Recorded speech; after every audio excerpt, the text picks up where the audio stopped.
Assalamualaikum warahmatullahi wabarakatuh.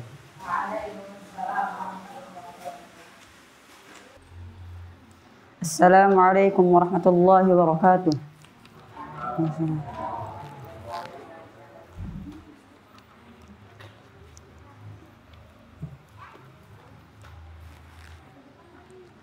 A'udzu billahi minasy syaithanir rajim. وجاوزنا ببني إسرائيل البحر فأتوا على قوم يعكفون على أصنام لهم قالوا يا موسى اجعل لنا إلها كما لهم آلهة قال إنكم قوم تجهلون إن هؤلاء متبر ما هم فيه وباطل ما كانوا يعملون قال أغير الله أبغيكم إلها وهو فضلكم على العالمين فإذ أنجيناكم من آل فرعون يسومونكم سوء العذاب يقتلون أبناءكم ويستحيون نساءكم وفي ذلكم بلاء من ربكم عظيم وواعدنا موسى 30 ليلة وأتممناها ب10 فتم ميقات ربه 40 ليلة وقال موسى لأخيه هارون اخلفني في قومي وأصلح ولا تتبع سبيل المفسدين ولما جاء موسى لميقاتنا وكلمه ربه قال رب أرني أنظر إليك قال لن تراني ولكن انظر إلى الجبل فإن استقر مكانه فسوف تراني فلما تجلى ربه للجبل جعله دكا وخر موسى صعقا فلما أفاق قال سبحانك تبت إليك وأنا أول المؤمنين صدق الله العظيم. Assalamualaikum warahmatullahi wabarakatuh. Terima kasih kepada Anwar yang sudah membacakan tilawah. Selanjutnya adalah kajian dengan tema sunatullah dalam Quran yang akan disampaikan oleh Ustaz Ali Markasa. Kepadanya kami persilahkan.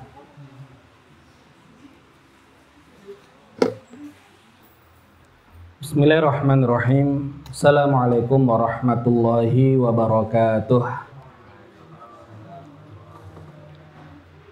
Alhamdulillahirabbil alamin. Wassalatu wassalamu ala asyrafil anbiya'i wal mursalin Muhammadin wa ala alihi wa ashabi ajma'in, amma ba'd.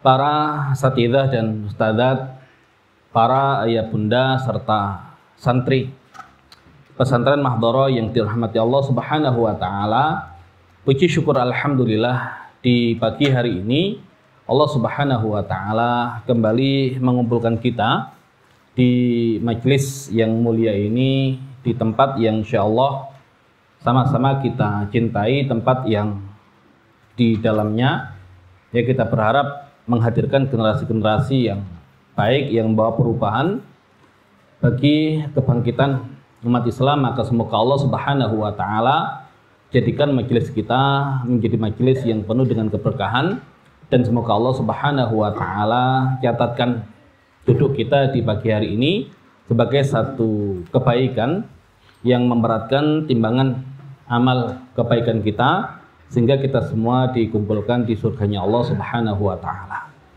Salawat serta salam semoga tetap terlimpah curahkan kepada junjungan kita Nabi besar Nabi Muhammad sallallahu alaihi wasallam, juga kepada keluarga beliau, para sahabat beliau dan seluruh umat beliau. Baik, insyaallah kajian kita di kesempatan pagi hari ini kita akan membahas tentang sunnatullah fi at-taghyir. Sunnatullah di dalam menghadirkan perubahan. Di dalam Al-Quran Allah Subhanahu wa taala kisahkan kisah-kisah umat terdahulu. Juga Allah Subhanahu wa taala jadikan Al-Quran sebagai kurikulum yang mengawal Nabi Muhammad SAW di dalam membangun peradaban Islam. Maka ada sunnatullah yang berlaku baik di dalam kebangkitan satu umat atau di dalam keruntuhan satu peradaban. Semua ada aturan-aturannya, yang aturan-aturan itu kita kenal dengan sunnatullah. Dan di dalam Al-Quran Allah Subhanahu wa taala berfirman, walan tajida li sunnatillahi tabdila walan tajida li sunnatillahi tahwila. Jadi tidak akan pernah ada perubahan di dalam sunnatullah. Tidak akan ada pergantian di dalam sunnatullah. Yang berlaku selalu seperti itu. Mereka yang mengambil sebab-sebab kebangkitan maka akan bangkit, dan mereka yang di dalamnya ada sebab-sebab keruntuhan pasti akan runtuh. Nah, sehingga ini yang perlu kita pahami di dalam menghadirkan satu perubahan. Dan yang terpenting ketika kita bicara terkait dengan perubahan, maka semua berawal dari diri kita. Apakah kita mau berubah atau tidak mau berubah. Karena perubahan itu dimulai dari pribadi masing-masing. Sehingga di dalam Al-Quran Allah Subhanahu wa taala berfirman, innallaha la yughayyiru ma biqaumin hatta yughayyiru ma bi anfusihim. Sesungguhnya Allah itu tidak akan mengubah apa yang ada pada satu kaum sampai mereka mengubah apa yang ada pada diri mereka sendiri. Nah, di ayat ini ada beberapa sentuhan pelajaran yang bisa kita ambil. Yang pertama, perubahan itu tidak akan pernah terjadi manakala manusianya belum ingin berubah. Manusianya belum ingin berubah. Karena perubahan tersebut diawali dengan kesadaran oleh sekelompok manusia yang ingin berubah. Nah, pertanyaannya, kira-kira melihat kondisi umat Islam saat ini, kita butuh perubahan atau kita lanjutkan saja kondisi yang sudah ada? Nah, ini berarti kembali kepada pilihan kita. Kalau kemudian kita merasa sudah tidak perlu adanya perubahan, kita nikmati saja kondisi umat Islam hari ini, sudah, berarti pilihan kita kita tidak ingin menghadirkan perubahan. Tapi kalau kita melihat ternyata kondisi umat Islam ini sedang tidak baik-baik saja, dan kalau umat Islam berada dalam kondisi terbaik, maka mereka menjadi pemimpin peradaban di zamannya, dan hari ini kita tidak mendapati itu, sehingga kita sadar ada hal yang salah, yang kesalahan itu perlu kita lakukan perubahan di dalamnya. Nah, makanya orang tidak akan pernah mencari kesembuhan kalau dia tidak merasa dirinya sakit. Maka semua berawal dari kesadaran apakah dia sehat atau sakit. Kalau memang sehat tidak ada masalah. Orang yang sehat sudah disyukuri kalau dia dalam keadaan sehat. Justru masalah kalau orang sehat merasa dirinya sakit. Jadi orang diberi kesehatan oleh Allah tapi merasa dirinya sakit, justru malah masalah. Tapi juga masalah ketika orang sakit merasa dirinya sehat, sehingga tidak berusaha untuk mencari kesembuhan. Yang ada semakin parah penyakitnya, dan ujung-ujungnya adalah kematian. Maka kadang kesadaran akan sakit itu menjadi satu kenikmatan. Ya, ada yang punya ilmu kebal di sini. Ya, kalau seandainya seseorang itu ketika tangannya tersentuh api tidak sakit, dengan ketika tersentuh api dan sakit, milih yang mana? Ya, tersentuh api dan tidak sakit, atau tersentuh api sakit. Nah, kalau kemudian kita menyentuh api kemudian sakit, apa yang kita lakukan? Ya, kan kita tarik tangan kita agar tidak terus terbakar. Tapi bayangkan ketika tidak ada rasa sakit, yang ada kemudian kita biarkan tangan kita di atas api, yang ada sebelum hangus bahkan mateng ya tangannya. Baik, jadi ala kulli hal, ya terkadang rasa sakit itu adalah cara Allah ya untuk memberikan ya satu kenikmatan agar seseorang itu bisa menjaga dirinya. Baik. Nah, kalau kemudian ya kita lihat kondisi umat Islam hari ini, ya kita meyakini umat Islam ya tidak dalam keadaan baik-baik saja, ya maka butuh dihadirkan perubahan. Baik, pertanyaannya, ya ketika butuh dihadirkan perubahan, ya mau perubahan dalam skala apa yang hendak kita hadirkan? Ya ibarat kalau ada rumah yang sudah terbangun, ya kemudian banyak ya kebocoran di rumah tersebut, ya banyak bagian-bagian yang sudah lapuk ya di rumah tersebut, ya skala perbaikan yang kita lakukan seperti apa? Ya sekedar menambal atau ya mengganti dengan yang baru, ya namun hanya skala ya bagian-bagian tertentu, atau bahkan dalam skala pondasi kita ubah pondasinya yang menjadi pondasi yang lebih besar, yang lebih kokoh, karena kita ingin bangun sesuatu yang lebih besar. Nah, maka itu semua pilihan. Makanya perubahan ada skalanya. Ya, kita mau perubahan itu di skala yang mana? Baik. Ya tadi pagi kajian ya fikih mazhab Syafi'i. Ya fikih mazhab Syafi'i, dan ada jamaah yang bertanya, ya kalau di dalam mazhab Syafi'i, ya hewan yang paling ya menempati urutan terburuk adalah hewan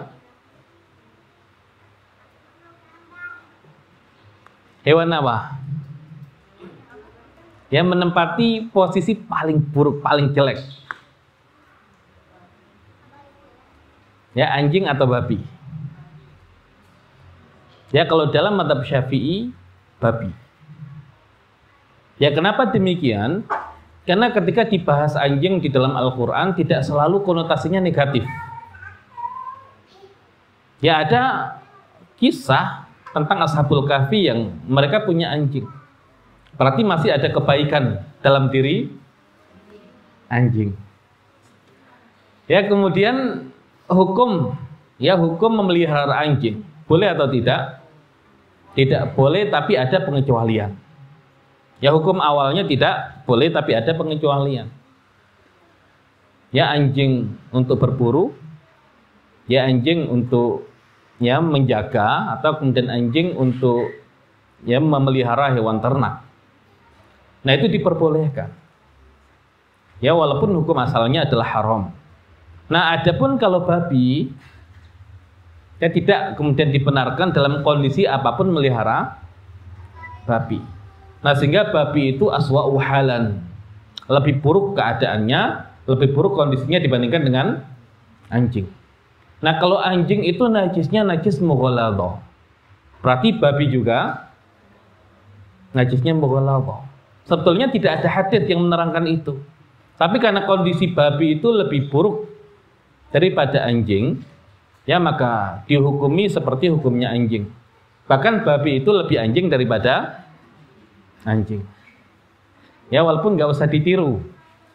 ya ucapan-ucapan hewan ya terkait dengan hewan yang ada di kebun binatang itu, ya ketika ngobrol dengan temannya keluar semua nama-nama hewan itu. Ya, yang paling buruk biasanya kan tadi yang najis mughalladhah itu. Tapi ternyata dalam mazhab Syafi'i tadi babi itu lebih buruk. Ya, karena dia lebih anjing daripada anjing. Baik. Nah, babi ini kalau dibakar ya sampai menjadi arang. Itu babi atau arang? Ya, itu babi atau arang. Nah, kalau kita ya menyentuh ya arang tersebut najis atau tidak najis? Nah, mereka yang menganut pendapat adanya istihalah, perubahan wujud, ya mengatakan ya dia bukan babi.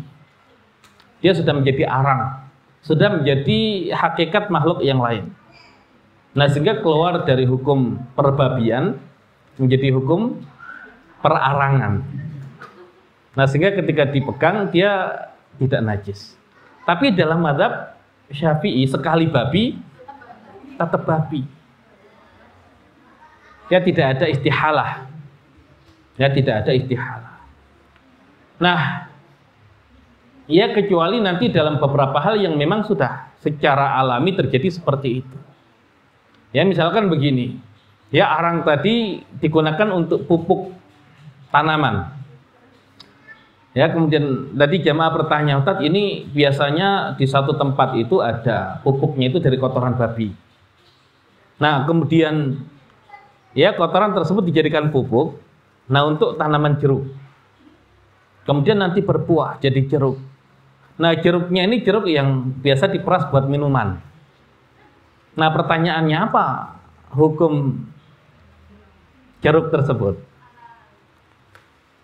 Ya halal atau haram? Halal. Kenapa halal? Ya karena jeruk bukan babi. Kan dia terjadi secara alami. Ya terjadi secara alami. Ya sehingga yang demikian tidak dikategorikan sebagai istihalah, tapi memang ya sudah. Ya perubahan secara alami. Nah, itu kalau secara fikih.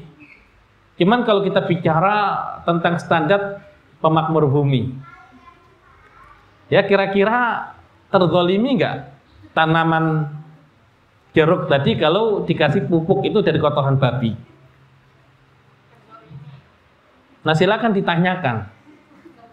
Ya jangan-jangan kemudian seandainya pohon jeruk ini bisa berbicara, wahai kalian manusia, kalau kalian dilempar pakai kotoran babi, ya senang atau tidak? Oh enggak, ya sudah, kita pun bisa jadi tidak senang. Nah berarti ini adab terhadap tanaman.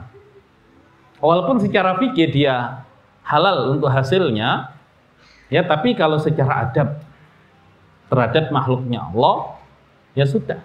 Ya perlu kemudian kita pikirkan yang demikian. Kan bukankah dia juga hakikatnya tetap makhluknya Allah?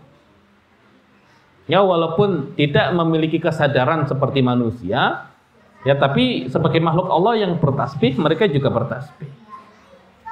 Baik, nah makanya standar fikih itu kemudian ada standar yang jauh lebih tinggi. Baik, kemudian kalau pembahasan tentang gelatin babi, ya ada yang menghalalkan, ada yang mengharamkan. Nah yang menghalalkan itu mereka berdalih sudah terjadi istihalah, ya perubahan wujud tadi itu. Dan yang mengatakan tetap haram, ya karena katanya tidak ada perubahan wujud. Ya hanya senyawa-senyawa yang diambil ya dari bagian-bagian yang ada dari fisik babi tadi itu, ya entah tulangnya, entah apanya, ya sehingga hakikatnya dia masih babi. Ya dia masih babi sehingga haram. Baik, ya jadi ala kulli hal, ya ini ajaibnya mazhab Syafi'i memang. Makanya kenapa di Mahdharah kita belajar ya mazhab Syafi'i, di samping fikihnya ya nanti hikmah-hikmah di balik itu juga luar biasa dan itu perlu dikaji dan dipahami. Nah, terlepas kemudian ya adanya konsep istihalah ini, perubahan wujud Ya, perubahan wujud. Kalau ya santri sudah belajar perubahan fisika dan perubahan kimia. Ya, kalau perubahan fisika itu apa? Ya, perubahan wujud fisiknya. Contohnya apa? Es mencair, lilin mencair. Lilinnya ya, tapi kalau yang terbakarnya itu kimia atau fisika? Ya, jadi sumbu yang terbakar. Dia kimia. Nah, kan dia jadi wujudnya berubah. Baik, kalau kimia contohnya apa? Perubahan kimia. Tadi yang terbakar tadi.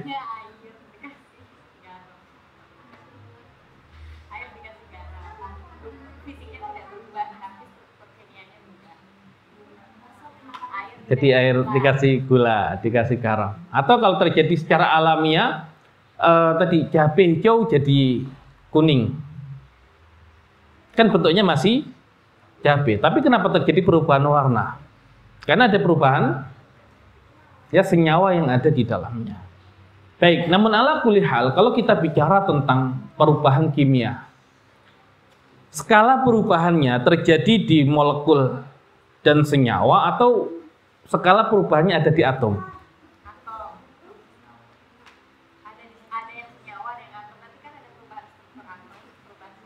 Enggak, saya contohnya tadi. Ya, cabai hijau jadi cabai kuning. Jadi cabai merah. Baik, ya ada yang jawab atom. Baik pakar kimia dan fisika. Ya, skala perubahannya di senyawa atau molekul atau di atom? Nah, itu hanya senyawa. Ya, hanya di senyawa, hanya di molekul, tidak terjadi ya di skala atom. Ya, atom bisa berubah nggak? Bisa. Kalau digabung jadi apa namanya? Fusi. Kalau kemudian dipecah, fisi. Nah, cuman untuk menghadirkan perubahan di skala atom, ini kan perubahan yang paling mendasar. Fusi dan fisi. Mudah nggak menghadirkan perubahan di skala atom? Ya, kira-kira energi yang dibutuhkan besar atau kecil? Ya, energi yang dibutuhkan sangat besar. Walaupun hasilnya juga ya sangat besar. Nah, sama ketika kita ingin menghadirkan perubahan, di skala apa kita ingin menghadirkan perubahan? Kalau kita ingin menghadirkan perubahan di skala yang paling mendasar tadi, ya kalau kemudian di kimia seperti perubahan di skala atomik, ya energi yang dibutuhkan besar dan dampaknya pun akan besar. Ya, tapi kalau sekedar perubahan di tataran senyawa atau molekul, ya tidak dibutuhkan ya energi sebesar itu. Nah, makanya ketika Nabi Muhammad SAW ya melihat kondisi Mekah, ya kira-kira beliau sadar nggak ada masalah di masyarakat Mekah saat itu? Ya, beliau sadar ada masalah. Dan apa yang beliau lakukan untuk mengubah masalah yang ada di Mekah? Sebelum jadi Nabi dan Rasul, ya beliau mengubah apa yang bisa beliau lakukan. Ya, dengan menjaga diri beliau dari kerusakan yang ada, kemudian mendidik ya keluarga beliau ya agar tidak terpengaruh oleh kerusakan yang ada. Makanya termasuk yang diasuh di keluarga Nabi adalah Ali bin Abi Thalib. Dan biasa Ali bin Abi Thalib itu digelari selain radhiyallahu anhu adalah karamallahu wajah. Nah, kenapa digelari dengan yang demikian? Kalau ya Dr. Tariq As-Suwaidan, ya beliau menerangkan karena Ali bin Abi Thalib ketika diasuh oleh Nabi, beliau terjaga dari penyembahan terhadap patung-patung. Ya, sehingga seumur hidup beliau tidak pernah sekalipun sujud kepada patung. Ya, sehingga wajahnya dimuliakan oleh Allah Subhanahu wa taala. Nah, kemudian di tataran sosial, ya masalah ekonomi. Ya, kemudian ya masalah ya sosial, ya masalah yang lain. Nabi menjadi orang yang terdepan. Jadi dalam menyelesaikan permasalahan yang ada di Mekah saat itu. Makanya Khadijah ketika Nabi pulang, itu kan mensifati Nabi dengan pensifatan-pensifatan yang itu menunjukkan kiprah Nabi begitu luar biasa. Ya innaka latasilur rahim.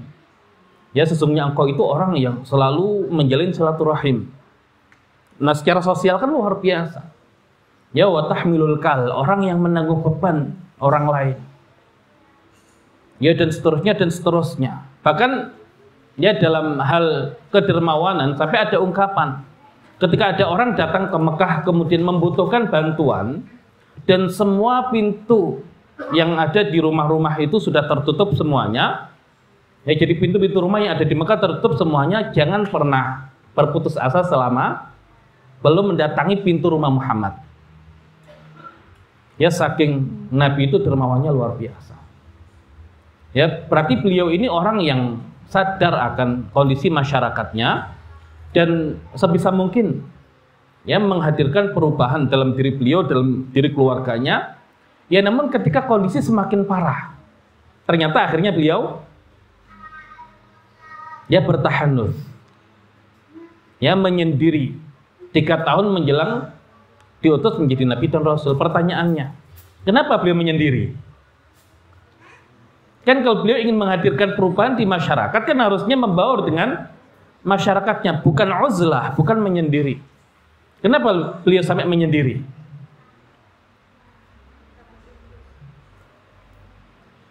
Kenapa kira-kira? Ya karena sebagai seorang pribadi yang mengukur kondisi masyarakat nggak bisa diubah dan kondisi kerusakannya semakin parah. Ya sehingga beliau kemudian membutuhkan waktu untuk merenung, ya menyendiri, mencari solusi bagaimana ya menyelesaikan problem yang terjadi pada masyarakat jahiliyah ketika itu. Ya jadi sampai di tataran seperti itu, ya manusiawi. Nah sehingga ketika beliau dengan cita-cita yang besar itu, ya maka Allah hadirkan pertolongan sebesar apa yang menjadi cita-cita beliau. Ya Allah Subhanahu wa taala turunkan Al-Qur'an sebagai kurikulum, ya sebagai konsep untuk menghadirkan perubahan. Baik, kira-kira perubahan yang dihadirkan dengan Al-Qur'an ini perubahan yang menyeluruh atau sekedar menambal hal-hal yang masih kurang? Ya dia menyeluruh. Ya dia menyeluruh. Nah makanya ya bagi mereka yang sudah berada di zona nyaman, itu keberadaan atau kehadiran Islam itu mengusik mereka. Ya makanya para tokoh itu tidak mau. Ya karena mereka terusik dengan Islam itu. Baik, ya kalau kita bicara Nabi Muhammad SAW, kira-kira kalau ya kita mensifati beliau itu orang yang jarak, tahu jarak? Ya, jarak itu orang sudah enak tapi menyusahkan diri sendiri. Ya, orang yang jarak atau ya orang yang memang layak untuk kemudian menghadirkan itu. Kan misalkan kalau kita bicara terkait dengan masalah sosial, apakah terjadi masalah di keluarga Nabi? Ya saudara dengan saudara saling bermusuhan. Ya tidak ada. Ya masalah ekonomi, apakah ada masalah di keluarga Nabi? Ya akhlak, ya tidak ada. Ya kalau kemudian nanti Nabi ketika menjadi Nabi dan Rasul, bahkan didapati beberapa bulan itu ya dapurnya tidak mengepul. Yang ada hanya alas wadain. Ya 2 benda hitam, air dan kurma. Nah itu makanan Nabi berbulan-bulan. Pertanyaannya, sebelum diangkat jadi Nabi dan Rasul, kira-kira beliau mengalami itu enggak? Yang ada adalah kenyamanan dan kemakmuran ya secara ekonomi. Nah cuman ya kalau kemudian Nabi hanya berhenti sebagai seorang pribadi Muhammad, atau beliau sebagai seorang kepala keluarga untuk ya anggota keluarganya, nah maka tidak akan mengubah banyak hal apa yang ada di Mekah, apalagi kemudian mengubah Jazirah Arab, apalagi mengubah ya kondisi bumi ini. Ya jadi ya kira-kira ketika Nabi menghadirkan perubahan dengan Islam itu butuh pengorbanan atau tidak? Nah makanya orang kalau ingin perubahan, ya itu modalnya adalah berkorban. Jadi kalau tidak ingin berkorban, gak usah nuntut perubahan. Ya ganti presiden saja butuh pengorbanan.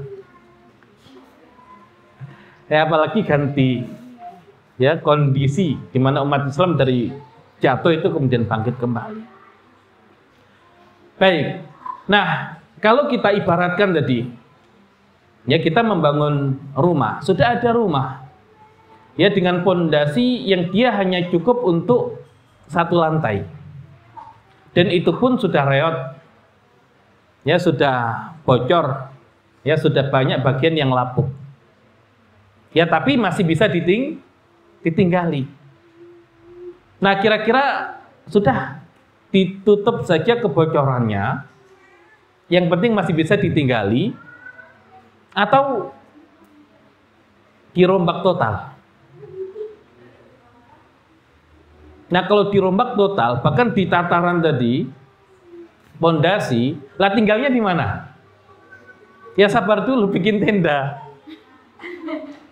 Ya kan kalau sekarang gampang kan bisa nyewa, ya bukan begitu. Ini kan hanya ilustrasi, ya analogi. Nah, perhatikan harus sabar ketika membangun tadi itu kan bahkan dihancurkan total. Karena harus diubah pondasinya. Ya berarti bikin ya tenda, kalau panas kepanasan enggak? Kalau hujan ya harus sabar. Kalau kemudian ingin perubahan menyeluruh, ya karena harus dirubah dari skala yang paling kecil, paling mendasar. Nah tapi kalau nggak kuat dengan itu, ya sudah, nggak usah dibongkar, ya tambal-tambal saja. Tapi selamanya ya begitu, ya selamanya ya begitu. Atau kemudian ya dengan pondasi yang lama nggak usah diubah pondasinya, ya sudah. Kalau memang settingannya hanya satu lantai, jangan pernah berharap kemudian jadi 2 lantai, 3 lantai dan seterusnya.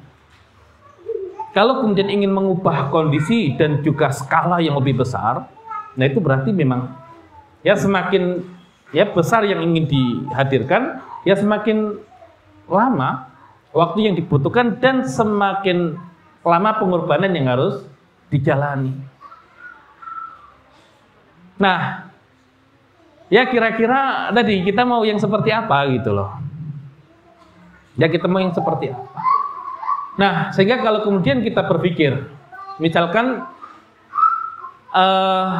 ya pendidikan kita hari ini, ya lembaga-lembaga pendidikan yang ada, kira-kira bisa nggak dengan yang ada ini mengembalikan Islam itu menjadi pemimpin peradaban di zaman ini?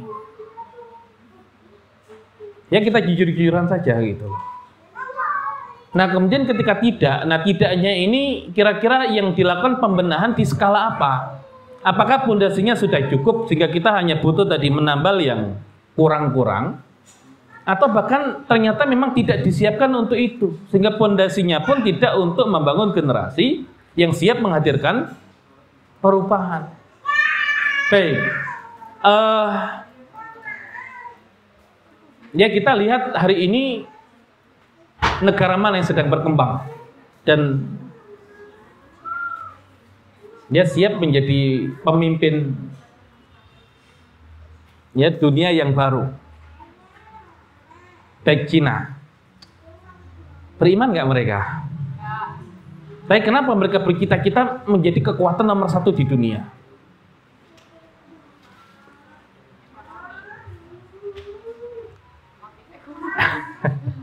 Ya motif ekonomi, motif duniawi. Ya, tapi masih punya cita-cita, idealisme kan. Jadi nggak cukup kemudian pendidikan itu hanya untuk biar ya warga negaranya dapat pekerjaan. Ya sudah nggak di level itu gitu loh. Mungkin negara lain iya, tapi kalau levelnya hanya menyediakan ya lapangan pekerjaan, Ya jangan pernah berharap kemudian menjadi kekuatan nomor satu di dunia. Nah mereka yang tidak punya keimanan saja itu punya cita-cita seperti itu loh. Lah masa umat Islam yang bahkan punya keimanan yang ya cara pandang kehidupannya itu tidak berhenti di dunia, ya sampai di akhirat ketika menghadirkan generasi dan menyiapkan kurikulum kok biasa-biasa saja. Nah ini kan justru aneh. Mereka yang tidak beriman, yang tidak punya kitab suci saja, tidak punya Al-Quran seperti itu semangatnya. Nah kira-kira berapa lama yang dibutuhkan Cina untuk sampai menjadi sekarang ini? Ya dari sistem sosialis kemudian berubah. Tahun berapa? Ya dia tahun 80-an ya, atau 70 sekian. Ya. Nah, ya berapa lama gitu, berpuluh-puluh tahun untuk kemudian sampai kondisi sekarang. Ya dan beberapa tahun yang lalu ketika disebut produk Cina, nah itu masih produk yang produk yang tidak berkualitas, yang penting murah. Ya tapi hari ini kalau kemudian disebut produk Cina, ya mereka sudah tidak mau kemudian ya hanya menghadirkan produk yang murah, tidak berkualitas, ya bahkan sudah sanggup bersaing. Ya walaupun perjuangannya luar biasa gitu loh. Ya perjuangannya luar biasa. Lah kira-kira kalau menghadirkan model SDM seperti orang Cina ini, ya seperti orang Cina ini, apakah kemudian kalau di kelas itu bengong gitu? Ini hanya untuk menghadirkan yang sekelas Cina. Ya dikasih buku, ya kalau bahasa orang Jawa ya dipeloroi. Ya dilihat, nggak diapa-apain. Nah itu kalau kemudian menghadirkan sesuatu yang besar, ya nggak bisa dengan itu. Ya sekelas model, ya dikasih buku sudah pusing duluan. Nah ini model manusia skala apa? Gitu. Ya jadi kesadaran itu, jadi ya nggak ada kemudian ya orang ya Cina itu kok modelnya begitu. Nggak tahu kalau murid Mahdhoroh. Kira-kira ada nggak yang levelnya seperti murid-murid yang ada di Cina? Lebih tinggi. Nah lagi-lagi tadi ya terkait dengan kesadaran masing-masing.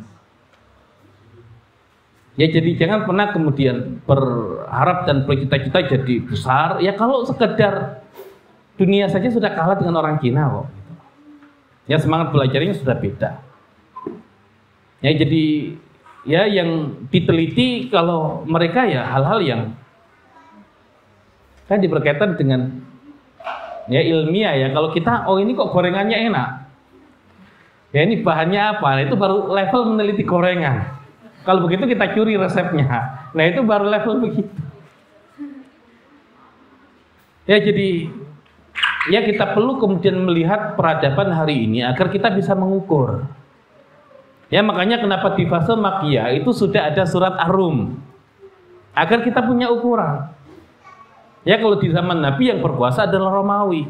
Kalau Romawi sudah sampai di titik itu, berarti bagaimana caranya umat Islam itu bisa menyalip mereka. Nah makanya umat Islam tidak boleh buta dengan kondisi dunia hari ini. Harus tahu berada di mana level manusia hari ini.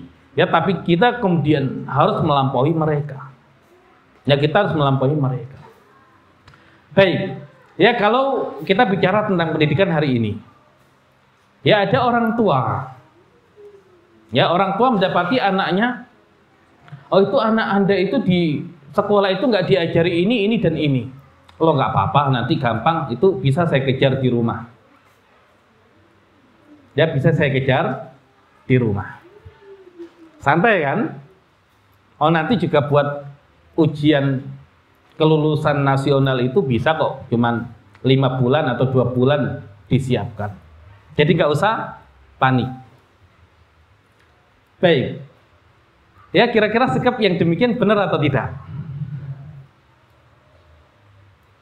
Ya sehingga nggak apa-apa, udah biarkan saja. Ya masih waktunya main-main. Nggak usah terlalu serius belajar, toh kemudian ya nanti bisa dikejar kok buat lulus paket ya C, ya paket A, paket B, paket C. Ya. Nah, ya standarnya apa? Kan makanya masing-masing punya standar. Kalau sekedar lulus ya sudah.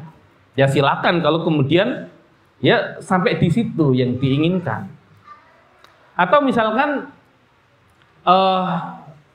ya dia melihat ya lembaga pendidikan hari ini ya belum ada yang sesuai dengan idealisme dia.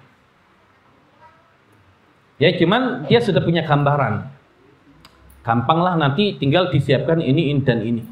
Baik kita sebagai orang tua, ya dengan pengalaman kita, ya kemudian ya khususnya para ayah ini yang menghidupi keluarganya, ya bisa nggak kemudian kita menyiapkan kurikulum anak-anak kita?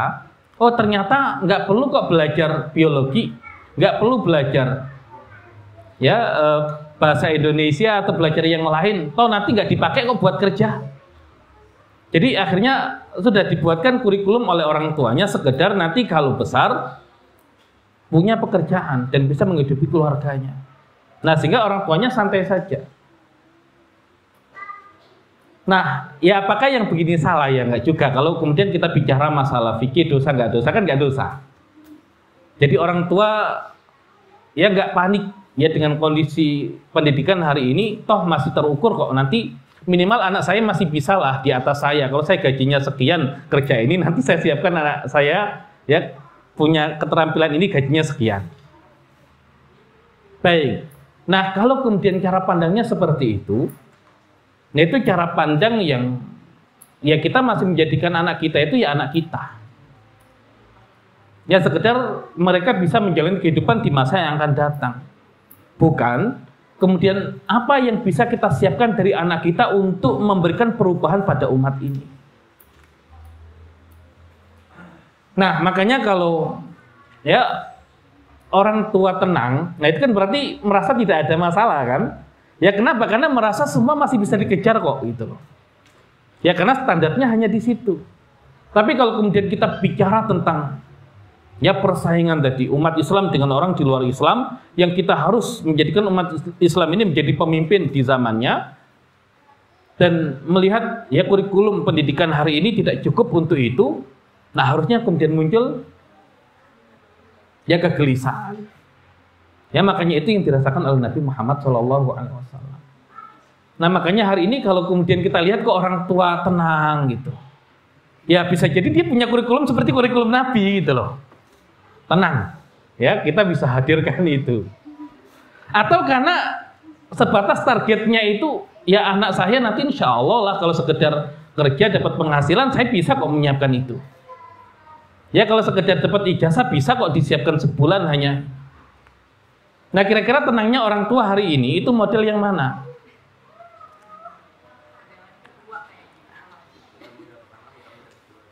Nah terus model ketiga kayak gimana ini?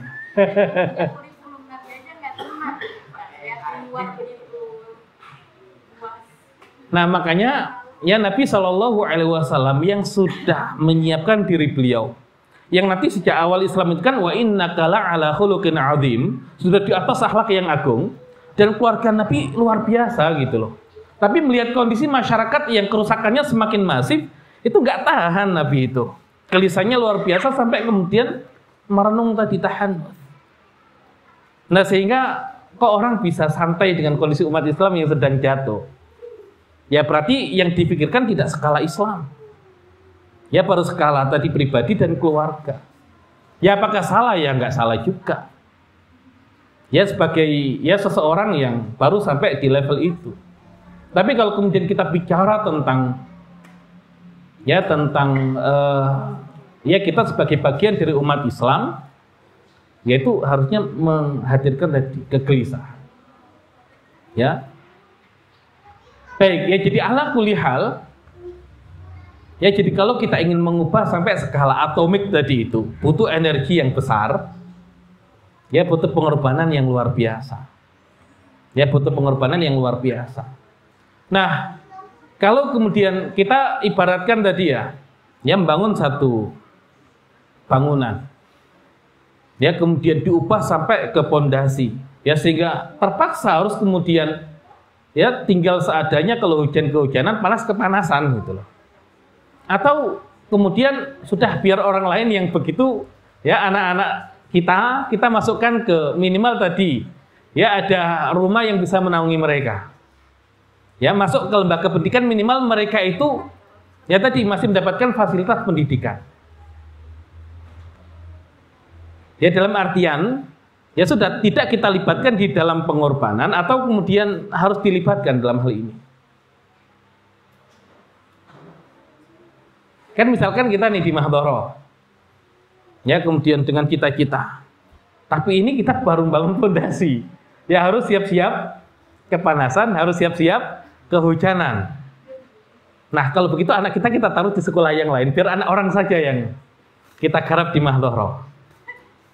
Nah kira-kira kalau secara ya adab dan apa namanya ya etika yang demikian gimana?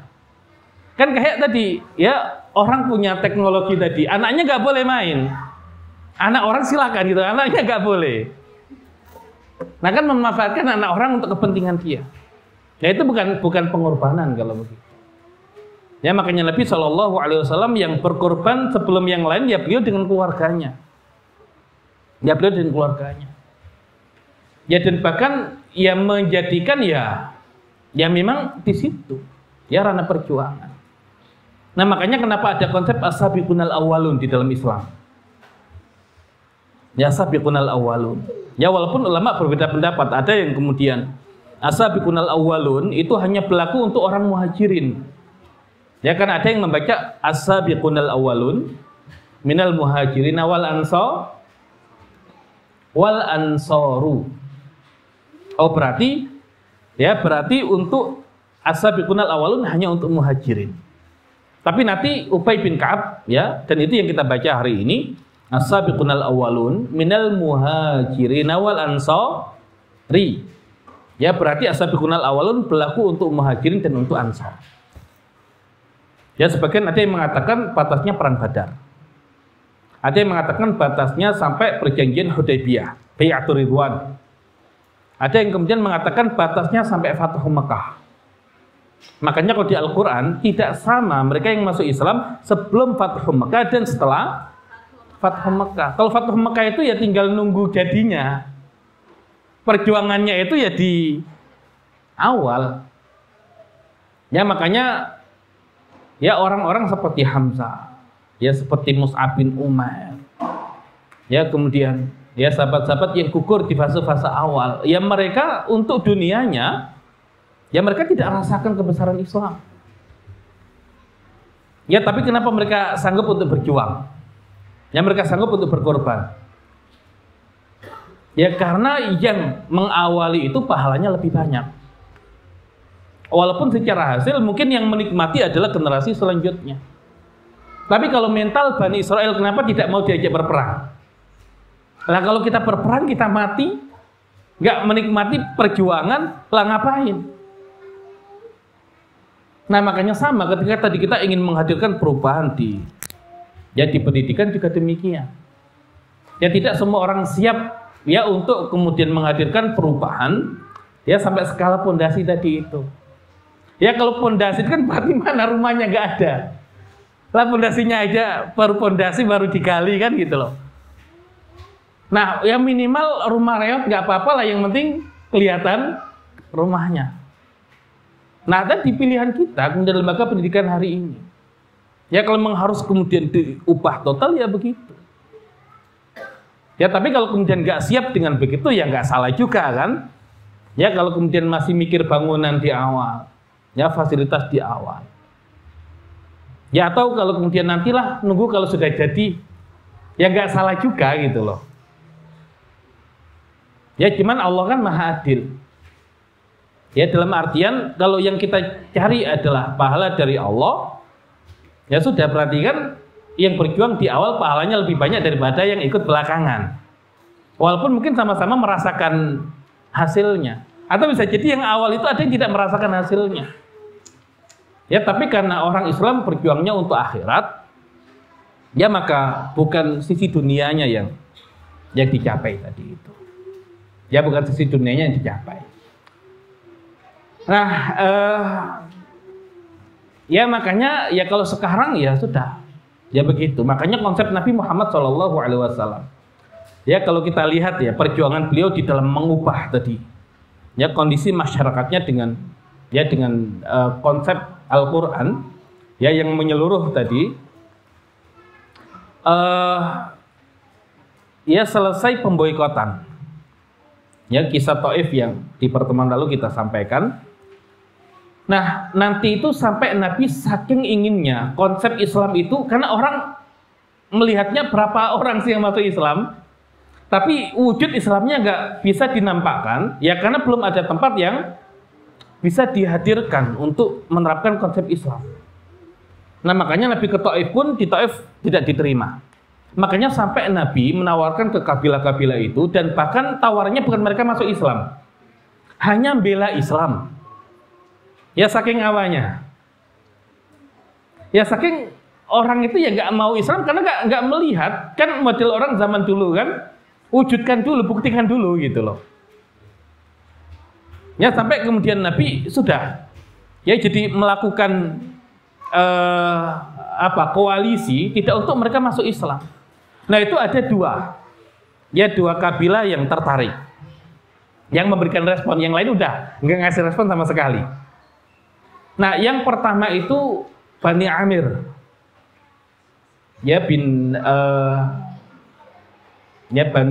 Amir bin Sa'sa'ah. Ya, jadi Bani Amir ini dia punya kekuatan. Ya, kalau Mekah kan telah Mekah kan Taif. Jadi kalau Mekah Taif enggak. Nah, ini kekuatan yang ketiga itu Bani Amir itu. Ya, Bani Amir itu. Nah, kemudian ya Nabi itu mencoba untuk bekerja sama dengan pemimpin Bani Amir ini. Ya minimal mereka siap untuk membela Islam. Ya membela Islam, tidak harus masuk Islam. Ya mereka siap membela Islam, yang di situ kemudian Nabi dengan para sahabat bisa menerapkan Islam. Nah, ya komentar pemimpin mereka apa?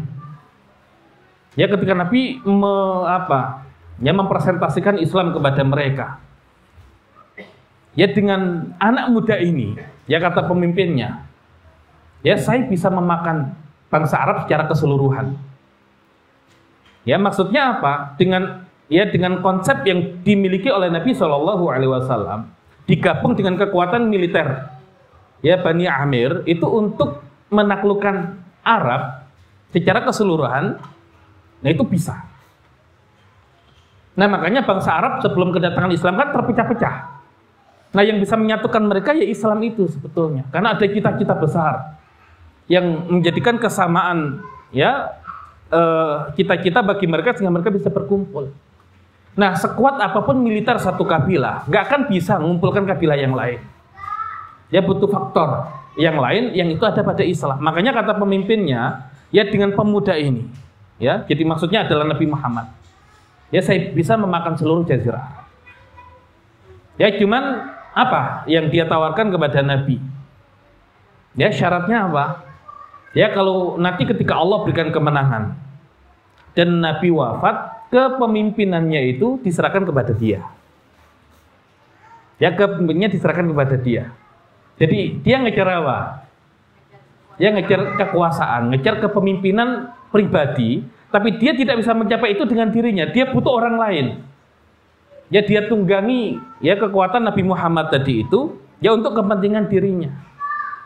Untuk kepentingan dirinya. Ya karena dia dengan ya kabilahnya nggak bisa kemudian menarik kabilah-kabilah yang lain. Ya makanya dia bisa melihat energi itu ada pada Islam tadi itu. Tapi dia syaratnya begitu. Ya syaratnya begitu. Jadi ya kalau ya mau ya siap dibela. Tapi syaratnya kalau Nabi Muhammad wafat, kepemimpinan diserahkan kepada mereka. Baik, kalau kita bicara tentang peradaban kan, ya ada asya, ada ashos, ada afkar. Ya kalau masyarakat itu, ya muaranya ada di asya, sesuatu, materi. Berarti ini masyarakat yang mati. Ya kalau muaranya itu ada di ashos, ketokohan, itu masyarakat yang berpenyakit. Tapi kalau yang menjadi tujuannya itu adalah afkar, ya pemikiran, cita-cita. Nah, ini masyarakat yang hidup dan sehat. Nah, contoh ashos itu ada dua. Ada yang kemudian membersamai tokoh, tapi tidak memahami apa sih perjuangannya. Giliran tokohnya meninggal, kelimpungan. Tidak ada yang bisa menyatukan.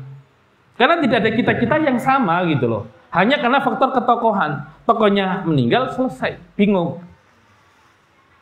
Itu contoh ashos yang pertama. Contoh ashos yang kedua, saya nggak pengen memperjuangkan cita-cita orang itu. Tapi saya butuh orang itu untuk mewujudkan cita-cita saya. Nah, ini berarti memanfaatkan orang lain untuk mewujudkan ambisi pribadi. Nah, itu seperti pemimpin Bani Amir tadi itu. Ada motif di belakang itu. Cuman dia lebih gentle, menyatakan di awal. Setelah engkau Muhammad, ya saya jadi pemimpinnya. Nah, itu kan gentle kan? Tidak menunggangi dalam artian sudah dipakai saja di awal, tapi kemudian ambisi pribadi yang dimunculkan. Ya, jadi ala kulli hal, ya kemudian ditolak oleh Nabi. Ya, tidak mau begitu. Kemudian yang berikutnya nanti ada Bani Syaiban bin Tha'labah. Ya, Bani Syaiban bin Tha'labah. Ya, kemudian Nabi tawarkan Islam kepada mereka, ditemani oleh Abu Bakar.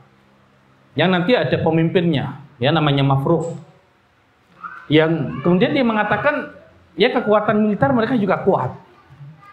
Ya, militer mereka kuat, ya untuk ukuran bangsa Arab saat itu. Ya, kemudian nanti ada pemimpin yang lain namanya Hani. Ya, Hani bin ya saya lupa untuk binnya.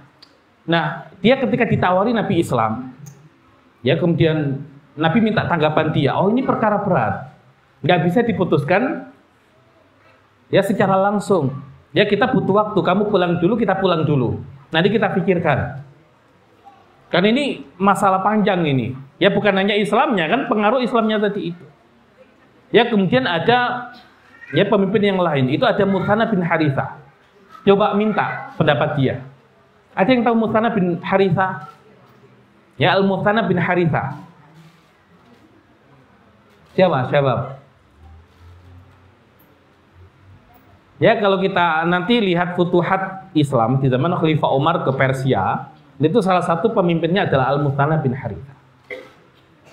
Nah, saat itu dia mengatakan, ya jadi di sana ada sungai, yang di balik sana itu orang-orang Persia, Kisra. Di sana ada sungai, di balik sana itu orang-orang Arab. Kita siap membela kamu kalau menghadapi orang-orang Arab, tapi kalau lawan orang Persia kita nggak mau.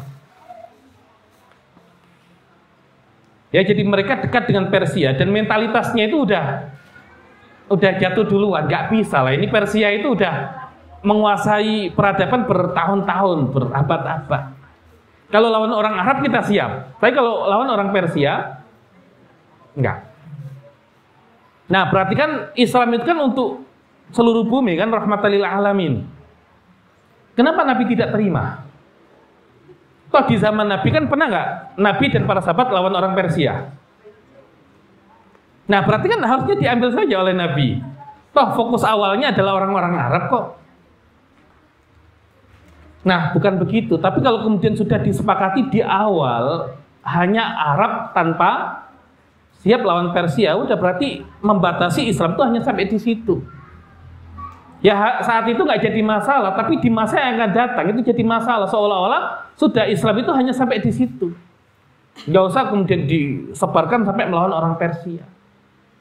Nah, ibaratnya begini, ya kita tadi punya cita-cita, ya kurikulum, kita ingin menghadirkan generasi yang siap mengambil alih bidang-bidang keilmuan hari ini, ya dengan landasan Al-Quran dan Sunnahnya itu.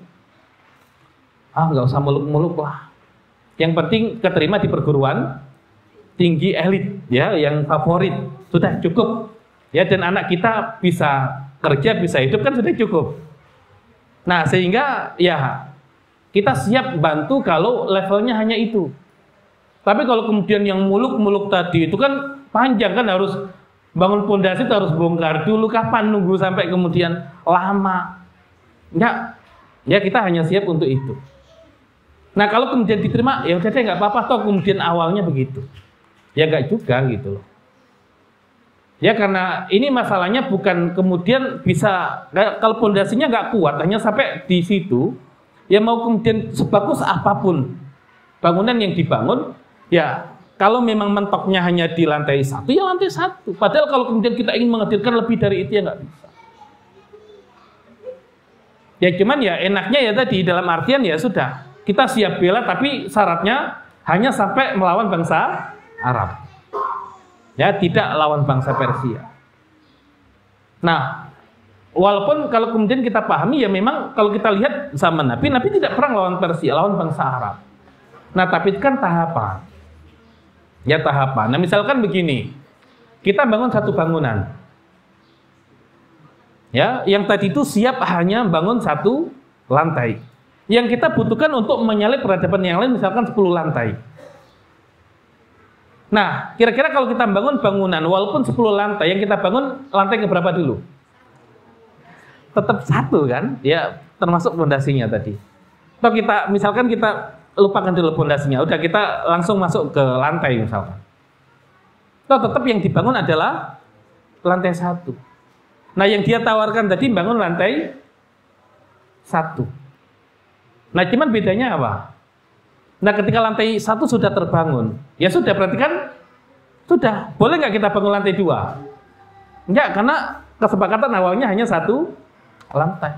Nah, nanti akan terjadi problem di situ. Mungkin di awal tidak jadi problem, tapi di masa yang akan datang ketika sudah sampai di titik itu jadi masalah. Dan itu yang dipertimbangkan oleh Nabi. Ya, makanya ketika ditawari hanya lawan bangsa Arab, ya Nabi tidak mau. Ya, karena Islam jauh dari itu. Ya, makanya yang diubah oleh Nabi itu ya nanti mentalitas Bani Syaiban ini. Dan nanti kalau Bani Syaiban setelah masuk Islam, itu mentalnya luar biasa. Makanya yang berperan, ya bisa membuka wilayah-wilayah Persia itu dari Bani Syaiban ini. Jadi mereka itu punya keahlian, punya keterampilan, hanya masalah di mentalitas. Dan Islam mengobati mentalitas itu. Kan umat kalau kemudian sudah saking jatuh itu kan ya buru-buru jadi pemimpin peradaban dunia. Udahlah ekonomi Indonesia makmur dulu, nah gitu. Atau kemudian sudah minimal kita dan keluarga kita makmur dulu. Ya sudah berarti memang yang ditarget hanya itu. Nah makanya lagi-lagi ketika kita ingin menghadirkan sesuatu sama nggak arahnya. Nah makanya terkadang ya arah yang sama itu tujuannya berbeda. Ya arah yang sama tujuannya berbeda. Baik, kira-kira bisa bareng nggak? Yang penting rame lah dalam perjalanan. Ya satu tujuannya ke Pasar Rebo. Ya satu ke Cibinong. Waktunya cuman ya dari sini startnya itu waktunya setengah jam. Bisa nggak setengah jam ke Pasar Rebo? Ada nggak kendaraan? Ini kalau kita ngukurnya pakai motor kita ya nggak sampai gitu loh. Kalau kita hanya mengukur kendaraan kita hari ini. Tapi ada nggak kendaraan yang bisa mengantarkan kita ya ke Pasar Rebo itu setengah jam? Atau pakai mobil terbang? Mungkin nggak ada mobil terbang di masa yang akan datang. Sudah ada. Nah gitu. Ya jadi kalau kemudian asal rame ya udah nggak apa-apa lah, masuk semua. Nah, ya yang ke Cibinong tadi itu, ya dia taunya ya dari sini ke Cibinong itu setengah jam cukup gitu loh.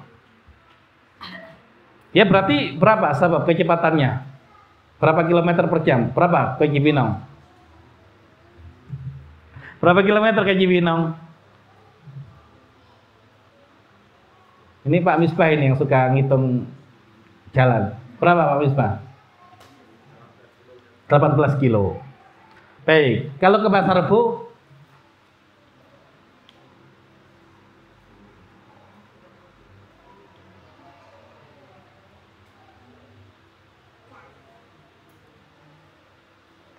berapa? 40 kilo. Baik. Nah, kalau ke Cibinong setengah jam dengan jarak tadi 18 kilo. Berapa kecepatan yang dibutuhkan? 36. km per jam. Kalau ke Pasar Rebo 80 km per jam. Baik. Mereka yang biasa kalau diajak motoran itu ya kecepatannya 40 itu bagi dia udah kenceng lah gitu loh. Diajak 80 kira-kira teriak-teriak nggak?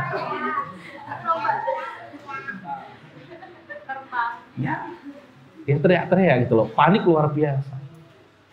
Ya atau kemudian di awal kemudian ini kita nanti kecepatan 80 udah nggak kebayang duluan gitu, pingsan duluan.